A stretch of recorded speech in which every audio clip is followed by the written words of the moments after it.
हम लोग श्री उपदेशामृत ग्रंथ से पढ़ रहे हैं। श्लोक क्रमांक 5 है और श्लोक बोलिए। कृष्णेति यस्य गिरितं मनसा द्रियेता दीक्षास्ति चेत प्रणतभिश्च भजन्तमीशं सहस्रश्रया भजन विज्ञमनन्यमन्या निंदादिशून्य हृदयमीप्सित संगलब्ध्या। तो यहाँ पे कहाँ थे? हाँ, बहुत अच्छा बात। यहाँ से फिर से शुरू करें, इधर से पेज नंबर 30 को देखिए। ऐसे अनेक वैष्णवों में से कोई एक ऐसा होगा जो भगवान की सेवा में गंभीरता से संलग्न रहकर समस्त विधि विधानों का पालन करता है। इससे एक बात तो आप स्पष्ट समझ रहे हैं कि सारे ही भक्त गंभीर नहीं हो सकते। ये मैं अपने को सुना रहा हूँ क्योंकि जब मैं आश्रम का इंचार्ज था तो ये मैं एक बहुत त्रुटि करता था, और हम भी जिसको हम प्रचार कर रहे हैं तो हम भी इस त्रुटि को कर सकते हैं। अब मैं इस त्रुटि को नहीं करना चाहता। समझ गए क्यों? कैच कर लिया आप सबने? क्या लिख रहे हैं? ऐसे अनेक वैष्णवों में से कोई एक ऐसा होगा जो भगवान की सेवा में गंभीरता से संलग्न रहकर समस्त विधि विधानों का पालन करता है। ऐसा नहीं है कि सभी लोग तुरंत गंभीर हो जाएंगे। भक्ति सब लोग करेंगे, लेकिन ऐसा नहीं कि सभी लोग गंभीर हो जाएंगे। लेकिन ऐसा भी नहीं कि कोई भी गंभीर नहीं होगा। और मुझे गंभीर होने के लिए केवल अपने को प्रीचिंग करना है। समझ आ गया? जब मुझे गंभीर होना है तो ज़्यादा मेहनत नहीं करनी है, क्योंकि मैं अकेला हूं। कैच कर पा रहे हैं? जीरो के नहीं समझ आ रहा है? 10 लोगों को गंभीर बनाने में मेहनत करनी पड़ेगी, अपने को गंभीर बनाने के लिए मेहनत नहीं करनी पड़ेगी ना। आसान है कि नहीं? अगर मैं कहूं भाई, एक भक्त बोले तो प्रभु जी हम सुबह आते एक माता जी सोती ही रहती हैं। हमने कहा ठीक है, आप ऐसा करिए, आप मंगल आरती के पहले अपने से अकेले से जप कर लीजिए। नहीं, ये सही है। मैं उनको बोला कि वो हैं एक डिवोटी हैं जिनका मतलब सिद्ध हो गए सोने में। वो माला पकड़ते ही सो जाते हैं और वीडियो ऑन भी रखते हैं, और तब हम होते नहीं हैं डांटने के लिए या कुछ बोलने के लिए। अब तो छोड़ दिया उनको बोलना, वो मतलब अपना सिद्ध है उसमें सोने के लिए, तो मतलब सोना ही चाहते हैं। खूब बताया कि भाई 1:30 बजे मत उठो, 1:30 बजे उठ के ट्रॉफी लोगे क्या? लेकिन समझ में नहीं आ रहा तो ठीक है। वो जब में हाँ ऑडियो भी कनेक्ट नहीं करेंगे क्योंकि कोई उठाई नहीं, डिस्टर्ब नहीं करे। अरे सोना है तो कंबल ओढ़ के सोइए। एनी हाउ, और कुछ आपने देखा है कि कभी कितना भी बताइए वो ढाक के 3 पात होते वो वैसे ही चलेंगे। तो ये तो हर जगह होता है। आप फिजिक्स पढ़ेंगे, केमिस्ट्री पढ़ते होंगे तो सारे स्टूडेंट थोड़ा अच्छे से पढ़ते हैं। लेकिन अगर हम अपने पे घटित करें तो हम कल से ही गंभीर हो सकते हैं, क्योंकि मुझे इसके लिए दूसरे को मेहनत कराने की जरूरत नहीं है। कैच कर रहे हैं बात? प्रभुपाद जी ग्रंथ पढ़ा, मुझे गंभीरता से 16 माला जप करना है। Is it easy? Yes, it is actually easy. दूसरे को कराना मुश्किल होता है, कन्विंस करो, 1000 तरह के बहाने करेंगे, ये फलाना ठिकाना ये।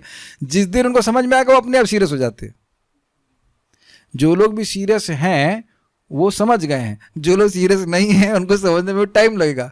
जो सीरियस हैं वो जगत के दुख को देख लिए हैं, तो बाकी लोगों को दुख थोड़ा अनुभव करना पड़ेगा तब समझ में आएगा, है ना? तब बहाने निबाजी नहीं होगी। But we should be love. देखो, हमें सभी भक्तों से प्रेम करना चाहिए। सीरियस हो नहीं हो से कोई दिक्कत नहीं, लेकिन कुछ लोग जरूर होंगे जो सीरियस हो जाएंगे। मजाक कर रहा हूँ, आप ऐसा मत लीजिएगा, लेकिन सीरियस तो है, ऐसा आप नहीं कह सकते कि नहीं, अंदर तो है। रोज बैठ के बिना बोले किसी को आपको रोज आके देखा बैठ के जप कर रहा है तो सीरियस नहीं कहलाया जाएगा। मंदिर में कहीं बेस में एक व्यक्ति दिख जाए आपको बड़े से माला करते हुए तो कहीं वाह वाह वाह, क्योंकि दिखते नहीं है। आप लोग सब लोग अलग अलग मंदिरों से देखे होंगे कि नहीं दिखते हैं। आप सबसे ज्यादा मंदिर खाली रहता है कब पता है? जप के समय। आज तक कभी झगड़ा नहीं हुआ वो किसी पे, स्थान दो हमको, जब कर लिए स्थान करो, इतना कहीं नहीं होता, कहीं झगड़ा नहीं। बैठो, पूरा मंदिर खाली है। कहीं चले जाइए आप, जयपुर चले जाइए, कहीं मैं निंदा नहीं करना चाह रहा, हम देखे हैं आकर के। भारी लगता है लोगों को। तो महाराज पर बोलते हैं तप करने के लिए कभी झगड़ा नहीं होता है। झगड़ा भोग के ऊपर होता है।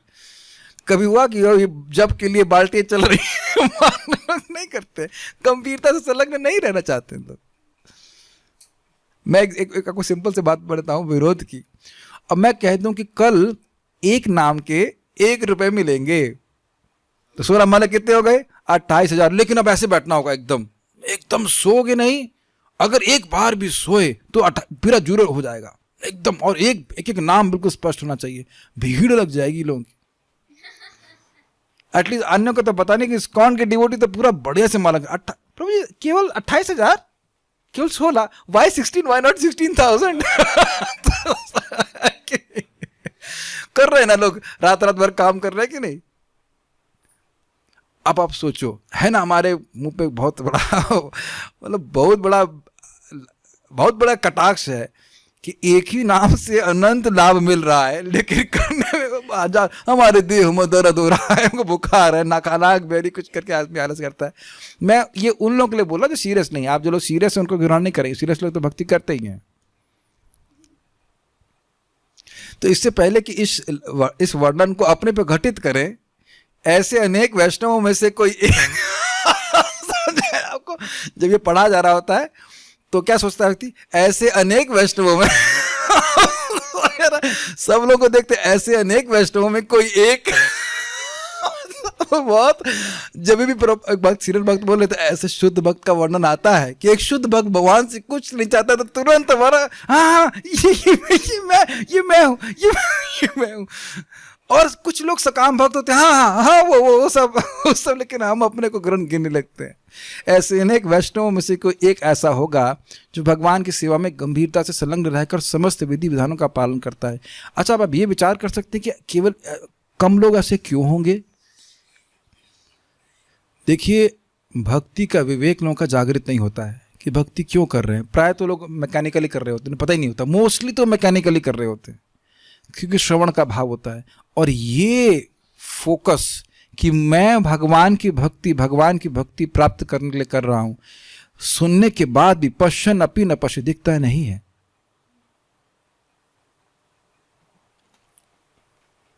नहीं तो जो व्यक्ति, जब मैं एग्जाम्पल दे रहा था, निरंतर सो रहे थे, क्या इस तरह से क्या भगवान का प्रेम प्राप्त होता है? किसी को हुआ है? पहले बताइए। जो जप में ऐसी, ये मेरे शब्द नहीं है, परम पूज्य राधा गोविंद महाराज जी के शब्द है। ये जप में जो निरंतर सो ही रहे हैं तो कैसे भगवान का प्रेम प्राप्त होगा? नरक की बात नहीं कर रहे हैं, नरक से तो एक हरे कृष्णा उतने में ही हो गया, या हरे कृष्णा पे सो गए तो भी हो गया। लेकिन अब जप में सो रहे, किसी को आप देख लेना भगवत प्रेम प्राप्त हुआ है क्या इस तरह का? तो वो नजर नहीं है ना उधर, तब तो कुछ अभ्यास में दिक्कत है। आदमी परेशान हो जाएगा ना ऐसे में, क्या अरे मेरे को नींद आ रही है, कुछ करे, मैं क्या करूं उसके लिए? Is it not? आप देखो जो लोग भी कंपटीशन की तैयारी करते हैं वो कितने गंभीर होते हैं, और वो खुद गंभीर होते हैं। अग्रीड। और जो एक मैं बहुत सुंदर बात बोलना चाहता हूं तो आपको प्रेरणा मिलेगी। जब हम IIT की तैयारी कर रहे थे तो मेरे मामा जी ने एक अच्छी बात बताई थी। यद्यपि 5 लाख लोग बैठते हैं, लेकिन 5 लाख लोग सीरियस नहीं होते। तुम्हारा कंपटीशन केवल 8-10 हजार लोगों से है। और भक्ति में देखो कंपटीशन होता नहीं है, ये हर जगह घटित होता है। लोग फॉर्म भर देते हैं लेकिन सीरियस नहीं होते, ट्राई करके देखते हो जाए तो हो जाए। ऐसा होता है कहीं पे? बताइए। हमारे संग सुविधा यह है कि भक्ति में कोई कंपटीशन नहीं है। अगर बगल वाला 16 कर लिया तो आपका कोई दिक्कत नहीं है, आपको हर्ज कुछ नहीं हो रहा है इससे। स्थान है सभी के लिए। लेकिन ये क्लिक करना चाहिए कि मुझे जगत दुख का घर है, मुझे दोबारा नहीं आना। एटलीस्ट मुझे नहीं आना है, भगवान अब आगे दें तो आगे की बात है, हमको नहीं आना है। और गंभीरता से हमको फॉर्मूला मिल गया है, टिकट मिल गया भगवान के पास वापस जाने का, हमने करना है। ये सामान्य बात नहीं है, मजाक में भले बोला लेकिन सामान्य बात नहीं है। हर व्यक्ति को व्यक्तिगत रूप से समझना पड़ेगा कि कृष्ण मेरे प्रभु हैं। आप लोगों की बातें बहुत सिंपल लग रही होंगी। कृष्ण मेरे स्वामी हैं, मुझे उनकी सेवा करनी है, और ये हमको रोज सुनना है।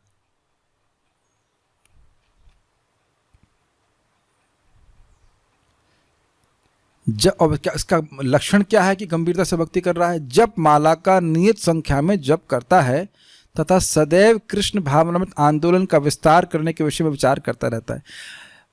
हमको तो बहुत अच्छी लग रही है। आप लोगों को याद आ रहा है चैतन्य महाप्रभु हरदास ठाकुर जी का संवाद? आपने फाइल तैयार किया था, याद आ रहा है? कुछ याद है आपको कि महाप्रभु कहते हैं यही दुख अपार, याद आ रहा शब्द वो, मेरा बहुत दुख हो रहा है यवन एवं संसार देख करके। फिर कहते ऐसे कुछ शब्द था वहाँ पे, यवनों का संसार देख कर, संसार यानी कि भौतिक बंधन देख करके आप दुखी मत होइए। तो वहाँ प्रभुपाद जी बड़ा स्पष्ट कहते हैं कि देखो स्वामी दुखी हैं और सेवक हरिदास ठाकुर जी कहते हैं आप दुखी मत होइए।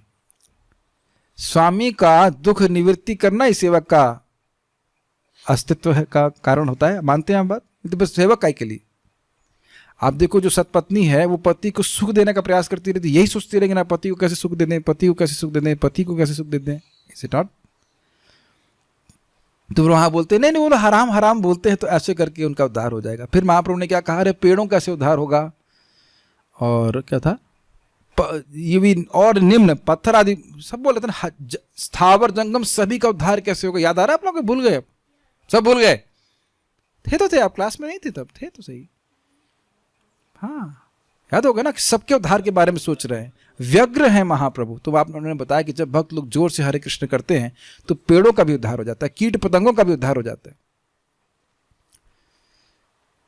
अब ये एक नए व्यक्ति को एकदम लगेगा कि ये तो बिल्कुल बेसिर पैर की बात है, ऐसे कैसे हो सकता है, पेड़ों का कैसे उद्धार हो सकता है, इसका कैसे उद्धार हो सकता है। लेकिन जिसके हृदय में नाम की महिमा प्रकाशित है भगवत भजन से, महाप्रभु की कृपा से, वो इस बात को समझेगा और वो अपने जीवन के लक्ष्य को यही बनाए कैसे मैं किसी एक व्यक्ति की भी मदद कर सकूं हरे कृष्ण मंत्र जप करने में। ये मैं अब कल भी शायद समझा रहा था और मैं फिर इसको समझा रहा हूं, जितना हम लोग नाम जप करेंगे, नाम अपनी महिमा प्रकाशित करते चले जाएंगे, प्रकाशित करते चले जाएंगे। इस समय भी सूर्य हैं, लेकिन सूर्य जब उदित होते हैं तब देखिए कैसे अलग अलग सुंदर सुंदर कलर आते हैं, फिर धीरे धीरे उदित होते हैं और फिर एकदम पूरा प्रकाश कर देते हैं कि सूर्य कौन है। There is no doubt, there is no discussion needed. लेकिन अपनी शक्ति से करते हैं, है कि नहीं? आप लोग प्रार्थना भगवान से किया करा करिए इस प्रकार से कि अपनी महिमा को हमारे हृदय में प्रकाशित कीजिए। जितना भगवान के नाम की महिमा प्रकाशित होगी उतना ही दूसरों को देने की भी होगी, है कि नहीं? आप बताओ, हम लोग कभी ऐसा कर सकते हैं कि कोई खतरनाक व्यक्ति हो एकदम आतंकवादी और उसके घर में घुस जाए, कॉलर पकड़ने, बोलो हरि नाम बोलो नहीं तो तुमको हमारी गर्दन काट दूंगा, वो तुरंत गोली मार देगा हमको, इज इट नॉट? और आप देखे थे गदाधर दास एक खतरनाक व्यक्ति के अंदर, बहुत खतरनाक वो मिनिस्टर था, रामचंद्र खान नहीं था, कोई और थे, खतरनाक व्यक्ति, तो उसके घर में घुस गए रात में और एकदम उसके पकड़ लिए, कॉलर पकड़ लिए, बोले तुम आज अगर हरि नाम नहीं बोलोगे तो तुम्हें गर्दन काट दूंगा।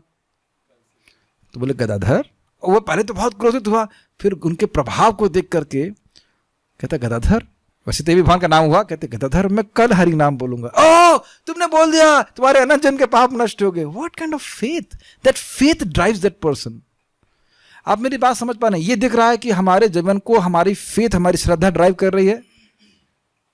मैं फिर से रिपीट कर रहा हूं, हमारा किसी वस्तु में विश्वास होता है कि भाई ये साधन है और ये साध्य है, ये जीवन का लक्ष्य है, उसको प्राप्त करने का ये साधन है, इसीलिए तो लगे पड़े उसमें।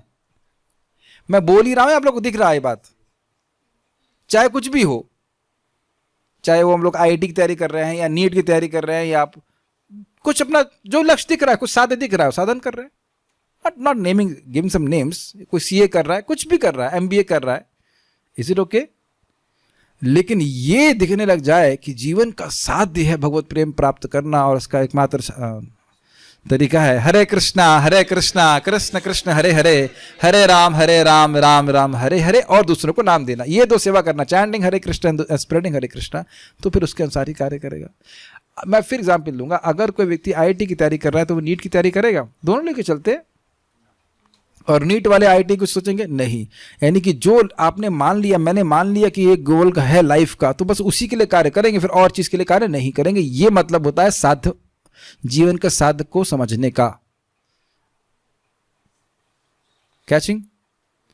और ये महाप्रभु का शब्द था तपन मिश्र को, साधीते साधीते जब प्रेमांकुर होए, साध्य साधन तत्व कोरिबे निर्णय, जानिबे निर्णय से कर कुछ है कि जब तुम हरे कृष्ण मंत्र करते साधते साधते प्रेम का अंकुर होने लगेगा, इट्स क्वाइट इंटरेस्टिंग, तब तुमको साधन और साध्य तत्व का निर्णय कर पाओगे। तो आप समझ पा रहे होंगे कि इस प्रकार का कोई व्यक्ति रेयर ही होगा। साधना करते करते, नाम उच्चारण करते करते नाम की महिमा प्रकाशित होगी, तो बस अब केवल इसी बारे में सोचेगा कि कैसे हम इस कृष्ण भावनामृत आंदोलन का विस्तार कर सकते हैं, और कुछ एजेंडा नहीं होगा। ये हमारा वर्णन नहीं कर रहा है क्योंकि बहुत सारी चीज़ें भी हमारे लिस्ट में है नहीं, ये भी करना है, ये बहुत जरूरी है, वो भी बहुत जरूरी है, बट ये डिस्क्रिप्शन इस प्रकार से कुछ समझने का प्रयास करें। ऐसे वैष्णव को उत्तम अधिकारी के रूप में स्वीकार करना चाहिए और उसकी संगति करनी चाहिए। अच्छा, ये बता रहे हैं कि आप में से कुछ लोग विचार कर सकते हैं कि ये प्रभुपाद जी को वर्णित करता है। दिख रहा है आपको? कौन व्यक्ति होगा जो वृद्धावस्था में, जिसको वृंदावन में आध्यात्मिक अनुभूति की बाढ़ मिली हुई, मतलब पूरा आप्लावित है उससे, वह उसको छोड़ करके वृद्धावस्था में बिना किसी सहारे के, किसी भी आश्रय के, वह अमेरिका जाएगा उन लोगों को जो लोग उसे एकदम रिजेक्ट कर देंगे। उन लोगों के लिए मतलब शराब पीना से लेकर भाकरा खाना, गुजराती के लिए शराब पीना पाप है। अगर मैं आपको बोलूं भाकरे खाना पाप है, अब मानेंगे? कोई गुजराती मानेगा भाकरे खाना पाप है? क्यों भाई? Is it not? और वहां बिल्कुल ऐसा ही है, वहां स्त्रियां भी सोमरस पीती हैं और कुछ भी नहीं, सब लोग बराबर है, बराबर से लोग नरक जाना चाहते हैं इसलिए करके। और ऐसे लोगों को कन्विंस कर देना उन्हीं के देश में जाकर के, it is actually was impossible. तो बेसिकली प्रभुपाद जी तो सोच ही नहीं थे कि लोग रिजेक्ट ही करेंगे। और कितना अमेजिंग है ना, अगर प्रभुपाद जी का ऐसा भाव या श्रद्धा नाम के ऊपर नहीं होती तो प्रभुपाद जी क्यों जाते ऐसे? प्रभुपाद परम पूज्य राधानाथ महाराज बात पे बोल रहे थे कि even if somebody just notice the kirtan, amazing lecture था वो, even if somebody just notice the kirtan, Prabhupada was ready to give his life for him. अरे जबरदस्त लेक्चर था वो, मुझे भी दोबारा नहीं मिल पाया, बहुत अच्छा लेक्चर था प्रभुपाद जी गुणगान के ऊपर। केवल कीर्तन जो उसने नोटिस किया तो प्रभुपाद जी ने लेते। मैं कभी सोचा करता हूँ काश ऐसा गुण, ऐसा प्रेम का गुण आ जाए, कितना सुंदर होगा। मैं आज तक मैं खाली बोलता हूँ, मैं इसको अप्लाई नहीं कर पाया कि जो किसने एक बार राम बोला है, तुलसीदास जी कहते हैं मैं अपनी चमड़ी उसके नीचे बिछाने के लिए तैयार हूँ। This is amazing faith on holy name. हम तो खाली बोल रहे हैं, मैं कुछ इसका तो 1% भी हमारा इस पर कोई रियलाइजेशन नहीं है। व्हाट एन अमेजिंग, ये तो खाली थ्योरी है हमारे लिए, तो क्या बोल रहे हैं वो, कितनी विश्वास है भगवान के नाम के ऊपर। हम तो खाली अप्रिशिएट कर सकते हैं बस थोड़ा बहुत। तो अब हम ये सब बात क्यों बोले? ये तात्पर्य किसने लिखे हैं? श्रील प्रभुपाद जी ने। और पढ़ करके कुछ होता है आप लोगों को? कुछ जब करें, देखो चाहे हम लोग सीरियस नॉन सीरियस नंबर 1 हो, लेकिन बार बार प्रभुपाद जी के तात्पर्यों से सुनेंगे तो ऑस्मोसिस हो जाएगा। ऑस्मोसिस पढ़ा है आप लोग बायोलॉजी में? होता ना कि बहुत मीठा, हायर से लोअर वाला था ना, तो बहने लगता है, तो उस पानी बह जाता है उसमें। मान लीजिए नींबू नहीं, अंगूर को एक बहुत मीठे पानी में रख देंगे तो फूल जाएगा। किशमिश पानी में रख देंगे तो फूल जाएगी। तो और अंगूर से भी इसी प्रकार से कुछ पानी निकाला जा सकता है, सॉल्यूशन चेंज हो जाता है। तो ऊपर से नीचे कृपा बहती है। एक उत्तम अधिकारी से जो हम नौसिखी लोग सुनते हैं तो उनकी श्रद्धा हमारे पास ट्रांसफर होने लगती है, उनका मूड हमारे प्रति ट्रांसफर होने लगता है। मैं फिर से रिपीट कर रहा हूँ, श्रील प्रभुपाद जी का एक मूड है प्रचार का, दूसरों को हेल्प करने का, तो वह हमारे हृदय में आरोपित हो जाता है। छाया मूड, हमारा वो मूड नहीं है, हमारा मूड तो अपनी हेल्प करने का भी नहीं है इज इट नॉट? लेकिन प्रभुपाद की बात सुनते हैं, then it reflects on us. Is it okay? Reflect करता है कुछ समय के लिए। और जब हम बार बार सुनते रहेंगे तो कुछ आएगा कि हम अपने हृदय में कुछ 2-4 लोगों को और भी जोड़ें जिनको हम कृष्ण भावना में जोड़ना चाहते हैं, रखे रहना चाहते हैं। मुझे बहुत प्रेरणा मिलती है इस तरह से करने की। आप लोग नहीं सोचते कि ये जब पढ़ रहे हैं तो आपके मन में नहीं आ रहा कि काश उत्तम अधिकारी बन जाए ना, जो हमेशा सदैव सोचते हैं कैसे कृष्ण भावनामृत का प्रचार होगा। कर पाओ बात नहीं है, ही इज ऑलवेज थिंकिंग। अच्छा, एक और बात है, ये समझना कि इस प्रकार की चेतना कृष्ण को सुखी करने वाली है। कृष्णानुशीलनम भक्तिरुत्तमा अन्याभिलाषिता शून्यम और प्रभुपाद जी जो बड़ा सुंदर बताते हैं, the highest aspiration of a devotee is to become a preacher of Krishna consciousness. Aspire का मतलब ये नहीं कि आप बन गए, लेकिन एस्पिरेशन है कि काश हम कृष्ण की कीर्ति, कृष्ण के यश को पूरे विश्व में फैला दें। तो वो यश एस्पिरेशन रखने में भी कठिनाई है, उससे ही उत्तम अधिकारी बन जाएंगे, और अब करने लग जाएं तो कहना ही क्या। मैं फिर भक्तों से बोल रहा हूं, ये छोटे से जीवन को मत समझिए कि सब कुछ होने वाला है, इसी में बहुत सारे ट्रांसफॉर्मेशन हो जाएंगे। अगर आप भक्ति करते रहे स्ट्रांगली, हम सब लोग करते रहे, तो बहुत तीव्रता से ट्रांसफॉर्मेशन होंगे, और आगे का जीवन भी है जो हमको सेवा मिलेगी। जब आप लोग ज्वाइन किए जॉब में तो क्या सोच रहे थे, एक ही साल जॉब करेंगे? स्वाभाविक सोचते हैं कि हम पूरा जीवन जॉब करेंगे, हमारी काफ़ी पदोन्नति होगी, हमारे ये होगा, वहाँ पोस्टिंग मिलेगी। ऐसा नहीं सोचते हैं आप लोग? इधर क्यों नहीं सोचते भक्ति के बारे में? अभी आप सोचिए कितना थोड़े समय हम लोग भक्ति के वो भी डिम डाम करके, और तब कितना परिवर्तन देख रहे हैं, है कि नहीं? एक भक्त सामने बैठे हुए, आपको याद नहीं आता जब आप यहाँ पे पहले आए हुए थे, फर्स्ट आपका जो राउंड था, इतना क्यों पीछे लग रहे हैं सुबह जब करने के लिए, है ना? और आप अब बिना पीछे लगे इनके अपने आप ही जब करते सुबोटते हो कि नहीं करते? Just be patient with people and think about their welfare. काश ये हरि नाम करे, काश ये हरि नाम करे। मन में क्या चल रहा है? हरि हरि चल रहा है ना। काश ये व्यक्ति हरि नाम करे, हरि हरि हरि हरि। जो हरि सभी का दुख निवृत्त करने वाले हैं, वह है उनका दुख निवृत्त करने का प्रयास भक्त कर रहा है। दुख मतलब यही है ना, भगवान की व्यग्रता की, काश ये भक्त हमारी तरफ उन्मुख हो जाए। ये बहुत सुंदर बात बता रहे थे, बहुत सुंदर बात, ये गौरांग प्रभु बता रहे थे, बहुत सुंदर बात। I was amazing. वाड़ा में मैं था, वहाँ पे दीक्षा के लिए गया था, प्रभु जी ने बहुत अच्छी बात बताई थी। कह रही जो मिशनरी स्पिरिट ना, ये बहुत अच्छी है, ये ऐसे लोग नहीं मिलते। आप सीन चेंज किए, एग्जाम्पल दिया था सुग्रीव का। सुग्रीव ने भगवान श्री राम का मिशन लिया था कि नहीं? माता सीता को ढूंढ के लाना, यही तो उन्होंने लिया था ना। ये सुग्रीव मिशन लिए, लेकिन बीच में क्या हुआ था, थोड़ा डिस्ट्रैक्ट हो गए। किससे डिस्ट्रैक्ट हो गए थे? पत्नी से, भोग में पड़ गए। लेकिन भगवान उनको रिजेक्ट नहीं किया, because he was in the mood off missionary. फिर लक्ष्मण जी के संग गुरु संग गए, तो बोले थोड़ा समझा दीजिए सुग्रीव को। तो फिर लक्ष्मण जी जाके थोड़ा डांट लगाते हैं, फिर ए सेवा करो, तुम भूल गए अपना मिशन, भोग में पड़ गए हो। तो फिर वो सेवा करने लग जाते हैं, करते हैं। But he never left the mood and mission of Lord Ram. That is very nice. आप कुछ क्या, बहुत सुंदर बात थी वो। ये लोग साधना तो करते हैं, भक्ति करते हैं, लेकिन ये जो मिशनरी स्पिरिट है, ये बहुत कम लोगों में होती है। ये प्रभा दिखा रहे कि नहीं? जब कर रहे, सब कुछ कर रहे हैं। परम पूज्य राधा रमण महाराज बताते हैं कि बहुत से भक्त अच्छे से भक्ति करते हैं, लेकिन तेज नहीं होता। तेज मतलब वो दूसरों को प्रभावित नहीं करना चाहते कि वह भी भगवान की भक्ति कर सके। Can you see this? बहुत अमेजिंग रियलाइजेशन है ना। हम अपना जब कर लेना, सुला माला कर लो, ठीक है, लेकिन दूसरों को भी तो लाभ देने वाली बात होनी चाहिए। इसी पे बार बार फोकस किया जा रहा है कि नहीं? एंड दैट मेक्स अस उत्तम अधिकारी। और आप सोचिए, जब आप निरंतर सोचते रहेंगे तो कुछ होगा नहीं। बताइए, दिस इज वेरी नाइस। हमें सुनना चाहिए, प्रभुपाद की संगति करनी चाहिए, तो ये भाव उनका हमारे पास भी आ जाएगा। जिस प्रक्रिया से भक्त कृष्ण के प्रति अनुरक्त होता है, उसका वर्णन चैतन्य चरितामृत अंत 4.192 में हुआ है। क्या तात्पर्य प्रभुपाद जी लिख रहे हैं। अभी दीक्षा का वर्णन करेंगे, और प्रभुपाद जी यहाँ पे क्या कह रहे हैं उसको हम आगे देखते हैं। पूरा पढ़ूंगा तो समझ आएगा। दीक्षा काले भक्त करे आत्मसमर्पण,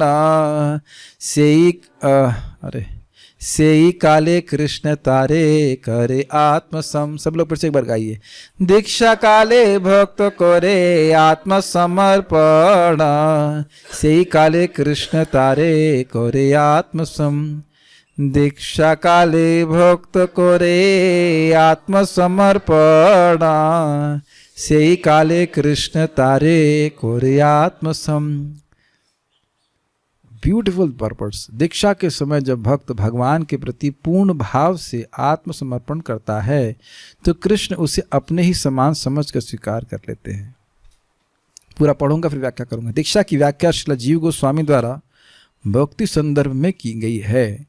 दिव्यम ज्ञानम यतो दद्यात् कुर्यात् पापस्य संक्षयम तस्मात् दीक्षेति सा प्रोक्ता देशिकेश तत्व कोविदैहि। दीक्षा के द्वारा मनुष्य में क्रमशः भौतिक भोग के प्रति अरुचि और आध्यात्मिक जीवन के प्रति रुचि उत्पन्न होती है। क्या ब्रिलियंट तात्पर्य है। पहले तो आप देखिए इस चीज को, जिस प्रक्रिया से, प्रोसेस से भक्त कृष्ण के प्रति अनुरक्त होता है उसका वर्णन चैतन्य चरितामृत के श्लोक में हुआ है। अर्थात दीक्षा एक प्रोसेस है, ये सेरेमनी नहीं है। क्या ऐसे कह लीजिए, केवल सेरेमनी नहीं है, केवल एक सामाजिक समारोह नहीं है। क्या लिखा हुआ है?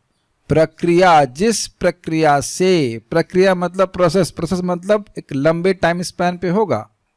एक ही झटके में अब कृष्ण प्रेम नहीं मिल जाता है, लेकिन दीक्षा काले भक्त करे आत्मसमर्पण। दीक्षा के समय भक्त क्या करता है? आत्मसमर्पण करता है। क्या अर्थ है इसका बताइए आत्मसमर्पण का? जैसे आप हमको बताएंगे वैसे हम जीवन जीना चाहेंगे। मैं पहले बता चुका हूं कि साधु गुरु कैसे होते हैं, वैद्य के समान। तो हम अपना शरीर कैसे डिस्टर्ब करते हैं? स्वैर आचरण के द्वारा। स्वैर समझते हैं? स्वैर अपना आचरण, जो मन में आएगा खाएंगे पिएंगे, कुछ नहीं होता है, कुछ नहीं होता। जब होना शुरू हो गया, ओरी ये तो खराब हो गया है। अग्रीड? यस, कुछ नहीं होता है तो थोड़ा सा खाने में क्या दिक्कत है? थोड़ा थोड़ा करके जब शरीर खराब कर लेते हैं तब वैद्य के पास जाते हैं, जब समझते हैं कि शरीर को ठीक करना जरूरी है। तो तब कहते हैं भाई वैद्य जी बहुत दर्द हो रहा है, बहुत परेशानी हो रही है। अच्छा अच्छा अच्छा ठीक है, हाँ खूब मालता खाया तुमने, ठीक है, अब ये नहीं खा सकते, ये नहीं कर सकते, वो नहीं कर सकते। अरे तू बड़ा दुश्मन है हमारा। अरे वैद्य हो गए तो कपाल पे चढ़ेंगे। तुम कपाल पे चढ़ाने के लिए ही वैद्य के पास गए हो। परम पूज्य राधा गोविंद महाराज कह रहे थे कि कोई इनको व्यक्ति बोला, गुरु जी को कुछ बोलोगे तो कह रहे गुरु हो गए तो क्या कपाल पे चढ़ेंगे? गुरु कपाल पर सर पर चढ़ेंगे क्या? नहीं, गुरु कपाल पे चढ़ने के लिए ही स्वीकार किए जाते हैं। 16 माला, इतना क्या परेशान कर रहे हैं? 16 माला 4 नियम, ये सब क्या करने की जरूरत है? क्या रोज पढ़ने की जरूरत है? तो ऐसे व्यक्ति अभी दीक्षा के लिए योग्य नहीं हुआ है। इसीलिए इसमें प्रभुपाद ने बताया ना कि हम पहले देखते हैं कि वो प्रवचन सुन रहा है, जप कर रहा है नियमित रूप से। Easy incline for that. हम लोग की सबकी बीमारी ही है स्वैर आचरण। प्लीज समझने का प्रयास कीजिए। और आचार्यगण सब हम लोग को बड़े प्रेम से समझा रहे हैं कि ये प्रोसेस फॉलो करोगे तो तुम भगवान की भक्ति में आगे बढ़ जाओगे। हर व्यक्ति, देखिए ऐसा नहीं कि हम लोग कुछ भी समर्पित नहीं है, but this always some scope for improvement. अच्छा तो फिर वक्त पूछेगा फायदा क्या होगा? क्या लिखा है फायदा? से काले उसी समय कृष्ण तारे कोरे आत्म सम। ये तो हमारे बराबर है, इन द सेंस उसको अपना मानते। बट मैं बार बार रिपीट कर रहा हूं, बार बार आप यहां पे देख रहे हैं, आत्मसमर्पण। We can not have a independent life style after initiation, then we are not initiated. मैं जानता हूं, जब मैंने ज्वाइन किया था एक व्यक्ति आए, उन्हें मेरे से पहले उनका दीक्षा हो गया था, परम पूज्य राधा गोविंद महाराज से हुआ। पहला हो गया, दूसरा भी हो गया। उसके बाद वो मंदिर छोड़ करके फिर दूसरे संप्रदाय में चले गए। फिर वो छोड़ करके एक दिन देखा कि मायावा संप्रदाय से उन्होंने न्यास का दीक्षा ले ली। हमने ये कौन सी दीक्षा ही, ये क्या है? What is this? शुद्ध भक्त से आपने दीक्षा प्राप्त किया, अब उसके बाद दूसरे संप्रदाय चले गए, इसका मतलब क्या बोल रहे हैं? ये महाराज क्वालिफाइड नहीं है, ये तो बोलना चाहते हैं ना। This is offence, this is offence. Prabhupada ji को पूछा एक व्यक्ति ने, प्रभुपाद मुझे आशीर्वाद दीजिए कि मुझे सच्चा गुरु मिल जाए। People can be pretty bewildered. Prabhupada ji ने कहा, मैं तुमको आशीर्वाद देता हूं कि तुम्हें कभी गुरु नहीं मिले। आप विश्वास करेंगे इस बात पे? ऐसा हो सकता है? क्योंकि हमने श्रील प्रभुपाद जी से प्रमाणिक रूप से खूब सुना है, इसलिए प्रभुपाद जी पे सहज श्रद्धा। नहीं तो प्रभुपाद से मिला कोई भी नहीं। यहाँ पे देख रहे हैं, गुरु को कभी भी आंखों से नहीं देख सकते आप, कान से देखिए। जब उनके प्रवचन आप सुनेंगे तब आपको समझ में आएगा कि हाँ ये हमको आध्यात्मिक प्रेरणा दे रहे हैं, तब गुरु होता है। एक भक्त परम पूज्य राधा गोविंद महाराज से दीक्षा ले लिए, हमारे मित्र थे, दीक्षा करा दी गई थी, लिए नहीं थे, करा दी गई थी पहले। तो हमने कहा कुछ महाराज के प्रवचन सुने नहीं? जब सुनना शुरू किए अरे अब लग रहा है गुरु है अब लग रहा है गुरु है। मैंने कहा तो भाई यही होता है, गुरु का संबंध ही होता है प्रणिपात परिप्रश्न सेवा। सुनेंगे नहीं तो फिर there if you don't have any question, अगर सुन नहीं रहे तो कोई रिलेशनशिप नहीं। ये भी तो क्वेश्चन है कि महाराज इस प्रवचन में क्या बोलेंगे, प्रश्न नहीं है, बताइए क्यों भाई? ये एक प्रश्न हुआ ना कि महाराज ध्रुव महाराज के चरित्र में क्या बोलेंगे, प्रभुपाद जी 4.1 में क्या बोलेंगे, ये प्रश्न नहीं है। जो व्यक्ति लेक्चर सुन रहा है इसके मन में प्रश्न है कि नहीं? सब लोग समझ रहे हैं इस बात को? आप लोग जब आते हो रोज, भले कोई प्रश्न ना करो, लेकिन ये मन में तो रहता नहीं कि आज प्रभु जी क्या बोलेंगे। जिसके मन में कोई प्रश्न ही नहीं है, देखा हाँ ठीक है चलते सही है, हो रहा है क्लास, चलते। परिप्रश्न सुनाई पड़ रहा है, आप जान रहे हो ना कि यहाँ पे आप कृष्ण के बारे में कुछ सुनना चाहते हैं, है ना इंक्वायरी, डिजायर, तब ना आप यहाँ पे आए हो सुनने के लिए। Then we have a relationship. इस बात कहां से आ रही थी? हाँ, मैं बता रहा था कि वो आत्मसमर्पण नहीं हुआ दूसरे। अरे भाई तुमको मान लो और भक्त अच्छे नहीं लग रहे हैं, ठीक है तुम मंदिर से बाहर रह सकते हो, लेकिन गुरु तो चेंज करने का अधिकार नहीं दिया जा रहा है ना। इसीलिए थोड़ा सा धैर्य रख करके फिर दीक्षा स्वीकार करना चाहिए। मैं इस पर कभी कभी हंसता हूँ, कभी कभी मुझे लोग बोलते थे कि प्रभु जी पता नहीं गुरु महाराज कब तक रहेंगे प्लेनेट पे, हमें दीक्षा दिलवा दीजिए। और कई बार ऐसे देखा कि वो बेचारा प्लेनेट पे नहीं रहा, मतलब भक्ति छोड़ दिया उसने। ये कोई तरीका नहीं होता है, एकदम स्पष्ट, क्या मैं आत्मसमर्पण करने के लिए रेडी हूं। बहुत अच्छा था ये। आत्मसमर्पण का मतलब यह है कि भगवान की प्रसन्नता के लिए कार्य करना, गुरु की प्रसन्नता के लिए करना। It is difficult. ऐसा मैं नहीं कह रहा हूं कि मैं 100% आत्मसमर्पित हूं नहीं, at least there should be no resentment to do that. धीरे धीरे करने का प्रयास करना चाहिए। सिंपल बात बोली जा रही है, 16 माला का जप करो, 4 नियमों का पालन करो, भगवान की सेवा करिए, भक्ति करिए, ठीक है। बहुत सिंपल लगता है, रोज सुनते रहेंगे तो सिंपल लोग आगे बढ़ जाएंगे। दीक्षा की व्याख्या कैसे की जा रही है जरा देख लीजिएगा। दीक्षा के द्वारा मनुष्य में क्रमशः भौतिक भोग के प्रति अरुचि और आध्यात्मिक जीवन के प्रति रुचि उत्पन्न होती है। ये बहुत सुंदर बात है। इसका अर्थ क्या है? जैसे जैसे दिव्य ज्ञान दिया जाता रहता है उसका तमो नष्ट होता है। तमो विशीर्यते मह्यम, कहाँ से सुना था? हरे कथ्यतः, हरे कथ्यतः कथा में से करके था कि हे परीक्षित महाराज कह रहे हैं कि हे शुकदेव गोस्वामी, मैं आपसे कथा सुन रहा हूं और मेरा क्रमशः अज्ञान नष्ट हो रहा है ना गुरु महाराज? है ना, गुरु महाराज से सुन रहे थे ना। शुकदेव गोस्वामी परीक्षित महाराज के गुरु हैं या नहीं है? दीक्षा समारोह कब हुआ? Got it? Heart to heart connection हुआ कि नहीं? और वो शुकदेव गोस्वामी से सुन रहे थे और जो प्रभाव देख रहे हैं वो हो रहा था। क्या प्रभाव था? तमो विशीर्यते मह्यम, मेरा मेरा अंधकार नष्ट हो रहा है। अब दीक्षा के बाद भी अगर व्यक्ति का अंधकार बना हुआ है तो कुछ गड़बड़ किया, उसने ली नहीं दीक्षा, दी जरूर गई, उसने ली नहीं। ऐसा हो सकता है दे दिया, क्या नाम दे दिया, सब कुछ हो गया, लेकिन वो अगर वो रेडी नहीं है 16 माला जप आदि करने के लिए, नियमों का पालन करने, तो उसने ली नहीं है। ऐसा होता है कि दी जाए और ना ली ना जाए, ऐसा ज्यादा होता है एक्चुअली। इस जगत में आप महाराज बोलते हैं ना, कान फकाओ वाली गुरु दीक्षा होती है, तो उसमें दीक्षा दी जा रही है लेकिन ली भी कुछ नहीं जा रही, वहां दी भी नहीं जा रही है, अगर ऐसे करके। और ऐसे भी व्यक्तिगत रूप से व्यक्ति को स्वीकार करना चाहिए। क्या प्रमाण है? अगर वाकई दीक्षा लिया है और उसको नियमों का पालन कर रहा है बाकी, तो उसका होना चाहिए क्रमशः भौतिक भोग के प्रति अरुचि। देखिए बहुत अच्छी बात बोल रहे हैं। जब वह दीक्षा के लिए उपस्थित है तो इसका अर्थ यह नहीं कि उसका हृदय पूरी तरह शुद्ध हो गया है। Is it okay? ठीक है, ये नहीं बोला जा रहा, ये गुरुजी भी जानते हैं, लेकिन वह नियमों का पालन करने के प्रति रिजेंटफुल नहीं है। समझ रहे हैं? बिल्कुल। ये नहीं कहा जा रहा है कि अगर हृदय में भोग वासना इत्यादि है तो वह दीक्षा नहीं ले सकता। ये लिखा है? ये नहीं लिखा है।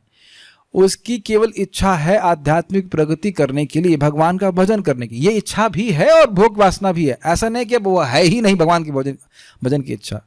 क्या हम सब लोग इसी तरह से दीक्षा लिए हैं कि नहीं लिए हैं? क्या मैंने परमहंस अवस्था में दीक्षा प्राप्त करी? नहीं भाई।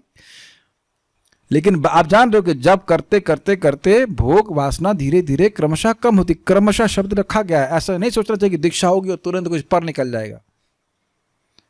Gradually gradually gradually, and gradually means every time. जितनी बार हम लोग बोलते हैं हरे कृष्णा कृष्ण कृष्ण हरे हरे, हरे राम राम राम हरे हरे, वह कुछ अज्ञान नष्ट हो रहा है।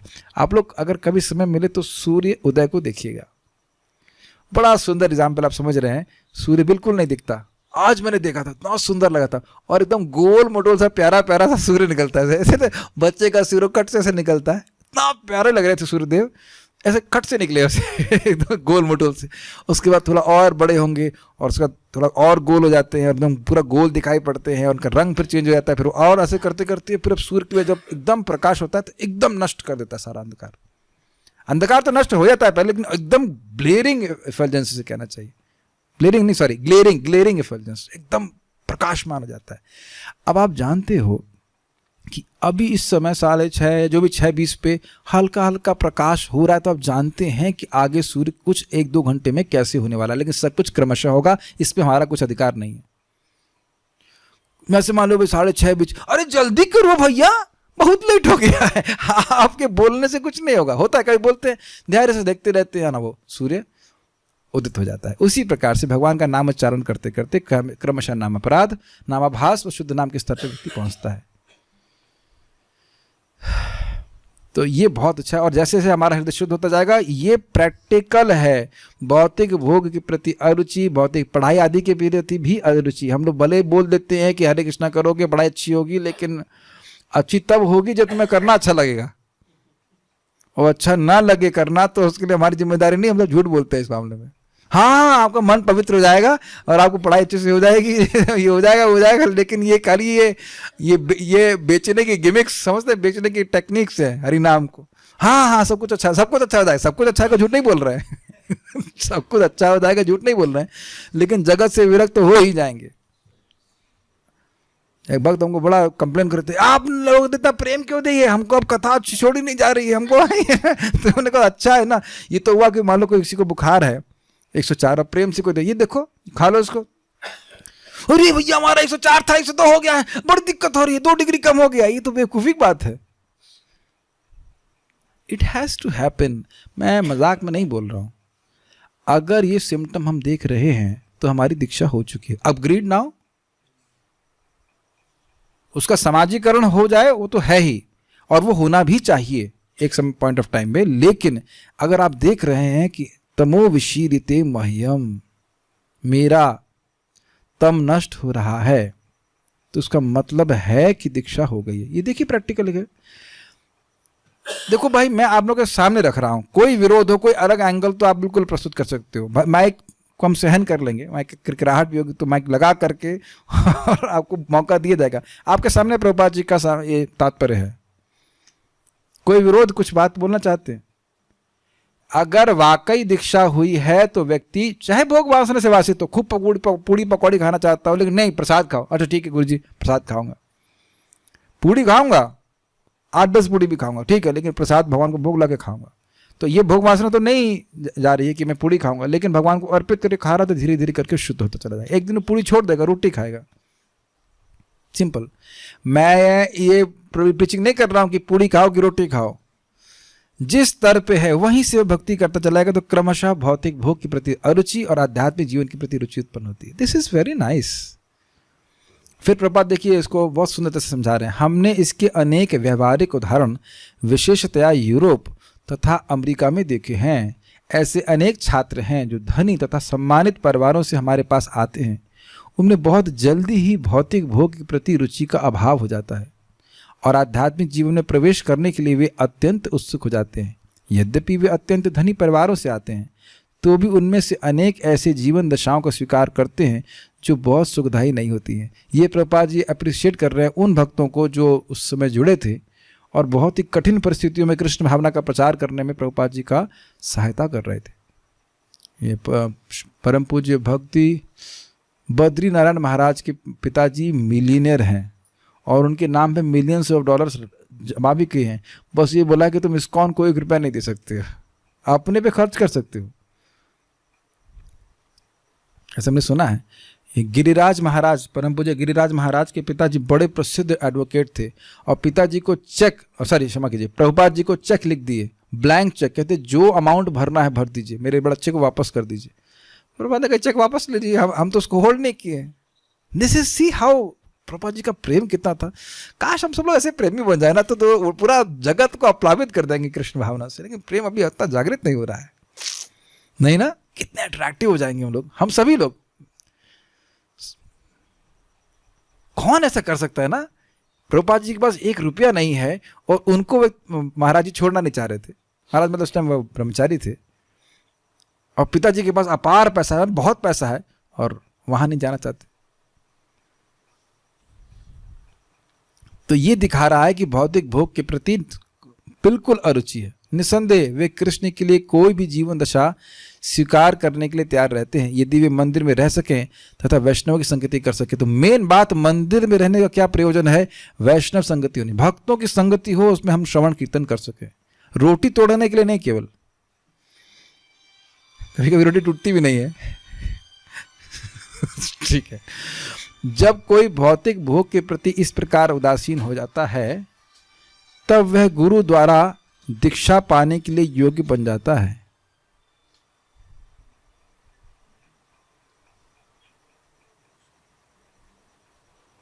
इसको एक्सप्लेन किया जाए कुछ?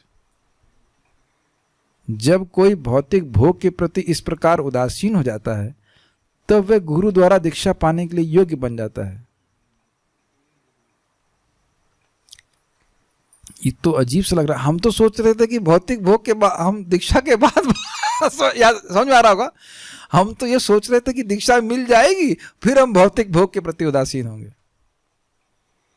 देखिए, जो इसको बैलेंस किया जाए वो बात ये है कि पहली बात तो वास्तविक रूप से तुरंत दीक्षा नहीं दिलवानी चाहिए। जो समाजीकरण की बात करी जाएगी, शिक्षा तो आप किसी को भी ले आओ, आओ आओ सुनो, कम एज यू आर, और हरे कृष्ण मंत्र जप करेंगे तो शिक्षा के संग हरे कृष्ण मंत्र करेंगे, संबंध ज्ञान के संग, तो ये आने लगता है। अगर भौतिक भोग के प्रति उदासीन नहीं हो व्यक्ति, तो वो 4 नियमों का पालन क्यों करेगा, 16 माला जप इत्यादि क्यों करेगा? Is it not? But one should be given some time, one should be given some time. बड़ा प्रेम से लोगों को धैर्य पूर्वक थोड़ा समय देना चाहिए। इसका मतलब ये नहीं कि पूरा जीवन, लेकिन सामान्यतः आप लोग मानते हैं कि 4-5 साल तो समझ ही नहीं आता कि बात क्या हो रही है।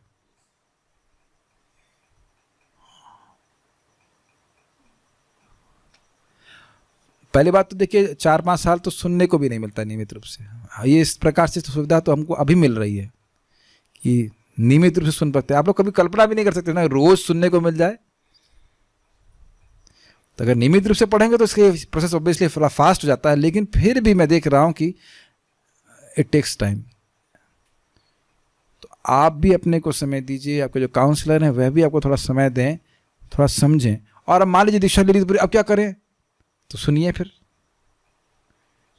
श्रवण करने से ही तमो विशीर्यते मह्यम। प्रभुपाद जी सुनिए, देखिए अब है ना, हमने दीक्षा ले ली, हमें उदासीन है या नहीं उससे मतलब नहीं, लेकिन सुन तो रहे हैं ना कि गुरु द्वारा दीक्षा पाने के लिए योग्य बन जाता है। उसका अर्थ क्या है? उदासीन मतलब भोग है, लेकिन अब भोगों के लिए व्यग्र नहीं है, भगवान के पास जाना चाहता है। मैं एग्जाम्पल आपको दूंगा, मुझे अपने जीवन से दे रहा हूँ, बड़ा इंटरेस्टिंग वे समझ में आता था। जैसे मेरा IIT में सिलेक्शन हो गया था, तो जिस कॉलेज में थे वहाँ लोग क्या एग्जाम में कितने नंबर आ रहे हैं उसके प्रति पूरी तरह उदासीन थे। अच्छा इतने नंबर आया, ठीक है, करो करो तैयारी करो, तुम लोग कोई दिक्कत, मैं गीता पढ़ रहा हूँ मैं गीता पढ़ूंगा, मेरा तो हो गया दर। जैसे इस जगत में कोई मकान आपके पास है तो उसमें व्यक्ति थोड़ा आ सकता था ये ठीक करें वो ठीक करें, उससे अच्छा मकान जाने की प्लानिंग हो जाए तो इधर उदासीन हो जाते हैं कि नहीं? I think this is very clear. तो अब बड़ा इंटरेस्टिंग है, ऐसा लगेगा भक्त लोग दाल चावल खा रहे हैं, पुआ पकौड़ी खा रहे हैं, या जो भी मतलब जी रहे हैं, लेकिन वो इस जगत के प्रति क्रमशः उदासीन होते चले जाते हैं। और भक्तों को अनुभव होगा भी कि इतना नहीं भोग प्रभावित करते हैं, इतना भोग प्रभावित नहीं करते हैं। और भक्त लोग भोग भोगते हुए भी भूलते नहीं है कि ये भोग हैं, ये अनर्थकारी हैं। गीता की बात याद आ रही है आप लोगों को? ज्ञानिनः नित्य वैरिणा, कितना सुंदर व्याख्या करी गई थी। भोग भोगते हुए समझ रहे हैं ये क्या कर रहे हैं, इसमें क्या मिलने वाला है। डोंट जज इमीडिएटली। भगवान अंदर से स्विच ऑफ कर देते हैं। और प्रसाद खाना भोग नहीं होता है। ऑब्वियसली इतना खाना चाहिए कि आप डाइजेस्ट कर सको, लेकिन ये प्रसाद खाना भोग नहीं होता है। ये तो भगवान की आज्ञा पालन कर रहे हैं। 3:13 यज्ञशिष्टा सेनासंतम मुच्यंत सर्व किल्बिष है, वो कोई दिक्कत नहीं है। And that is allowed sense gratification. अगर आप सेंस इंद्रिय तृप्ति बोले भी तो उससे कोई नुकसान नहीं है। अब गोभी की सब्जी और चपाती खाएंगे उसको इंद्रिय तृप्ति नहीं माना जाएगा, एटलीस्ट हमारे लेवल पे। हम रघुनाथ दास गोस्वामी नहीं है कि छाछ पिए कहें कि हम इंद्रिय तृप्ति कर रहे हैं। ऐसे बी नॉर्मल। प्रपात बोले रसगुल्ला खाएंगे तो भी भगवान के पास जा सकते हैं, दैट्स ओके। लेकिन भौतिक भोग करता आप तो समझ ही रहे हैं, समझ रहे हैं ना सब लोग। हम ब्रह्मचारी क्लास नहीं देना चाहते, बस समझ रहे हैं ना। वो चेक हमें, चाहे किसी भी आश्रम में व्यक्ति स्वयं अपने को चेक है। प्रपात बात को बोलते हैं कितना इस भोग से हम विरक्त हुए। और प्रोसीजर बहुत सिंपल है, मैं बोल के यहाँ रुक जाऊंगा। खाना खाते हैं तो सहज रूप से खाना खाने के प्रति अनुरुचि हो जाती है कि नहीं, एटलीस्ट कुछ समय के लिए। तो जैसे जैसे व्यक्ति भगवान की भक्ति करता है, विषय भोग से व्यक्ति की विरक्ति होनी ही चाहिए। क्रमशः होती है, ऐसे नहीं कि सबकी तुरंत हो जाती, लेकिन क्रमशः करते करते एकदम शील हो जाना चाहिए। ये व्यक्ति को स्वयं हमें चेक करना है। Very nice. तो वह दीक्षा पाने के लिए योग्य बन जाता है। I will stop here. आगे बातें कुछ आएंगी, उसको हम कल देखेंगे। बहुत अच्छा था। तो हमने एक की पॉइंट यहाँ पे क्या सीखा था कि आत्मसमर्पण करता है और उस समय कृष्ण उसको अपना मानते हैं। दीक्षा के द्वारा व्यक्ति क्रमशः भौतिक भोग के प्रति अरुचि उत्पन्न करता है और आध्यात्मिक विषयों में रुचि रखता है। इसका विपरीत हो रहा है तो कुछ गड़बड़ हो रही है, ये समझ लेना चाहिए। ठीक है। So will stop, just see questions are there, comments. क्या जो निर्जीव वस्तु हैं उनमें भी कभी जीव था? स्थावर और जंगम कहते हैं, इसमें मैं चुप रहूंगा। अहिल्या के एग्जाम्पल तो देखते ही, पत्थर बन गया, सब माता जी बन गई थी। माता जी पत्थर बन गई, फिर पत्थर माता जी बन गया। ये तो सब जानते ही होंगे, तो इसलिए मैं कुछ नहीं कहना चाहता। क्या जो लोग सीरियस नहीं हैं उन्हें बार बार उपदेश देना चाहिए? हाँ, और क्या। वेल नहीं रखिए एक मिनट, ये मैं सही से उत्तर नहीं दिया। देखिए, मान लीजिए इस ग्रुप में कोई व्यक्ति आ रहा है सुनने के लिए, तो आप उसे क्या कहेंगे, सीरियस है या नहीं है? क्यों आपने कहा सीरियस है? क्यों? क्योंकि आ रहा है, नहीं क्योंकि वो अपने से आ रहा है। बाकी जगह खींच के ला जाता है कि नहीं? घर में कार्यक्रम होता, अरे आ जाइए भैया, खाली 1.5 घंटे का लेक्चर होगा, अरे आधे घंटे का लेक्चर होगा, आ जाओ आ जाओ आ जाओ। और ये कितनी देर बोलेंगे? ये सब हमने देखा है IIT में। हमारे राधा कानपुर को हम याद है, बस बस आधा घंटा लेक्चर होगा, 45 मिनट लेक्चर होगा। सर तो नॉर्मल लेक्चर देते थे 1 घंटा, जो भी समय देता। और वो बीच में परेशान होना शुरू हो गया, ये कब तक लेक्चर देंगे, कब तक लेक्चर देंगे। तो वहां तो लोगों को पकड़ के लाया जाता है। लेकिन जूम वाले भक्त, चाहे वीडियो ऑफ किया हो ऑन किया हो, आया है, इसका मतलब है कि वो सुनना चाहता है। That seriousness has to be there. वो सब चीजें पालन नहीं कर पा रहा, अलग बात है, लेकिन सुनने की इच्छा है। धीरे धीरे जब अंधकार नष्ट होगा, हम लोग ध्यान दीजिएगा, हम केवल समझ नहीं रहे हैं, हम लोग पवित्र हो रहे हैं प्रभुपाद जी के तात्पर्यों को पढ़कर। क्या सुनाई पड़ रहा है आप लोगों को बात? अगर प्रमाण जानना चाहते हो तो 3:6-36 भागवत का हम लोग पढ़ चुके हैं। भगवान का यश है यहाँ रखा गया। प्रभुपाद की वाणी, प्रभुपाद की लेखनी में यश ही, ऐसे कहेंगे, प्रभुपाद की लेखनी केवल भगवान का यश ही उगलती है। ठीक है, वो चाहे कोई किताब आप पकड़ लीजिए, है ना। और आप लोग महसूस भी करते हैं, कुछ पवित्रता महसूस करते हैं कि नहीं? मैं बार बार रिपीट कर रहा हूं, समझ में भी ना आए, समझ में तो आ ही रहा होगा, भाषा भी ना समझ में आए, तो भी ये पवित्र करने वाले तात्पर्य हैं। We always remember this. तो जो कोई आ रहा है तो सीरियस ही है, सीरियस ही है, सीरियस ही है, नहीं तो क्यों जाएंगे? हमको पैसे तो बांट नहीं रहे। तो ऐसे लोगों को तो हम जरूर उपदेश देना चाहिए, बहुत उत्साह से देना चाहिए। और जो अब उसमें अलग अलग ग्रेडेशन है, जो वीडियो ऑन करके एकदम गंभीरता से सुन रहे हैं उनको और अधिक फायदा होगा। वीडियो ऑफ करके चाय पी रहे हैं और जो भी कुछ कर रहे हैं उसका कुछ अलग कम होगा। चिप्स खा रहे हैं, वो सब अलग अलग कैटेगरी है। लेकिन एक बात मेरा आज मैं बोल रहा हूं, मुझे बहुत विश्वास है कि इस पूरे प्रवचन को चाहे कोई कैसे भी सुन रहा हो, भगवान चाहेंगे ना तो एक लाइन जरूर चिपका देंगे आपके मन में। हाँ, एक लाइन। तो इसलिए बोलते रहना चाहिए। हाँ, लेकिन जो सुनना ही नहीं चाहते हैं उनको फिर उपदेश देने से कोई फायदा नहीं। उपदेश ही मूर्खाणाम प्रकोपाया न शांतये। मूर्खों को उपदेश देने से दिक्कत हो जाती है, वो कुपित हो जाते हैं, वो शांत नहीं होते। एक कहानी सुनेंगे, कहानी सुनना चाहेंगे, बड़ी इंटरेस्टिंग। नहीं हाँ चलिए सुना देता हूँ। एक कहानी है कि एक बार हम लोग संस्कृत में पढ़े थे, संस्कृत में इसी उपदेश को समझाने के लिए कि भाई मूर्खों को उपदेश नहीं देना चाहिए। तो बंदर की पार्टी थी, वो घर नहीं बनाते थे। तो एक चिड़िया थी, उसने कहा कि भाई कुछ अपना घर बना लो, कुछ घर बना लो। तो गुस्सा में आकर उसका जो घोंसला था वही तोड़ दिए। तो इस प्रकार से जो मूर्ख लोग हैं उनको उपदेश देने से फिर दिक्कत हो जाती है। बालिश हो और खुले हृदय वाले हो तो जरूर बोलना चाहिए, लेकिन आप कोरा नास्तिक हो तो नहीं बोलना चाहिए। आगे बढ़ जाइए। क्या कोई अच्छी भक्ति करता है तो यदि किसी भक्त से नादानी में ईर्ष्या हो उस भक्त के प्रति, तो नादानी में किया है तो आप उसको, जैसे देखिए बातें इंटरेस्टिंग है। ये प्रश्न किया जा रहा है जब सुना जा रहा है, तो नादान को ज्ञान दान देना चाहिए। तो नादान नहीं रहेगा, नादान न रहेगा, उसका ना गायब हो जाएगा, उसके आगे ज्ञान लग जाएगा। ज्ञान दान, नादान को ज्ञान दान, ज्ञान लगा दीजिए ज्ञान दान, तो ज्ञानी हो जाएगा, वो ईर्ष्या नहीं करेगा। एक्चुअली जानते हैं एक बड़ी वो क्या पीताम्बर प्रभु की पत्नी का नाम भूल गया, वो नेहा माता जी क्या नाम है, एकदम बड़ी ईमानदारी से प्रश्न करे, कंपटीशन की तैयारी कर रही थी, वहीं भरतपुर में करी, क्या प्रभु जी ये गोलोक जाने में कोई कंपटीशन नहीं है? वाकई नहीं है? क्योंकि अब दुनिया में हर जगह कंपटीशन है। कितने वाकई कोई कंपटीशन नहीं है? हमने कहा नहीं, कोई कंपटीशन नहीं है। इतना मासूमत मतलब भोलेपन ने पूछा, क्या वाकई कोई कंपटीशन नहीं है? हमने कहा ना, बल्कि 2-4 लोग और लेके जाएंगे तो आपका सीट और रिजर्व हो जाएगी, है कि नहीं? लोगों को बड़ा दिक्कत लगता है कि मटेरियल वर्ल्ड वाला सब हिसाब किताब यहाँ पे ऐसा नहीं होता। आप किसी की भी किसी तरह से भजन में मदद करते हैं, आपका भजन बढ़ता है। तो ईर्ष्या का स्थान ही कहाँ है वास्तविक रूप से देखें? अप्रिशिएट भी करते हो ना, तो भी आज मंगल आरती आप लोग पता नहीं कौन आया था, क्या मंगल आरती गाई गई आज ही तो है ना, जबरदस्त, अमेजिंग। प्रभु जी इधर नाम भूल रहा उनका, वो परिक्रमा कर रहे थे, हम जाके झप्पी मार लगा। मैंने कहा बड़े याद, तो दिल खुश कर दिया, फीस्ट दे दिया आपने, बहुत सुंदर। मैं पूरा ही एक आखिरी शंख बजने तक ऑलमोस्ट, हाँ पूरा शंख बजने तक मत दिखा, बहुत अच्छा था, मतलब मन तृप्त हो गया।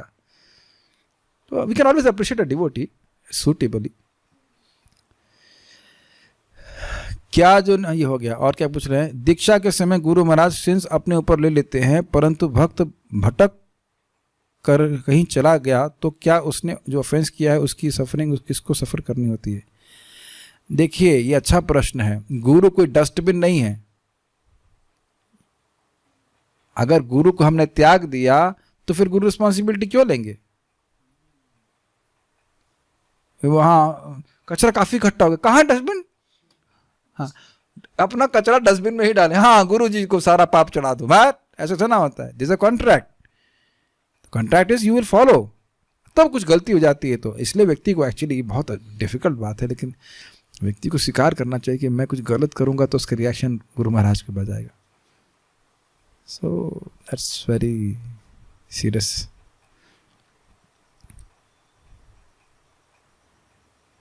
अजामिल ने सिर्फ नारायण बोला था तो ही भगवान का प्रेम मिला, तो सोते सोते भी जाप करने वालों को नहीं मिलेगा? अच्छा प्रश्न है।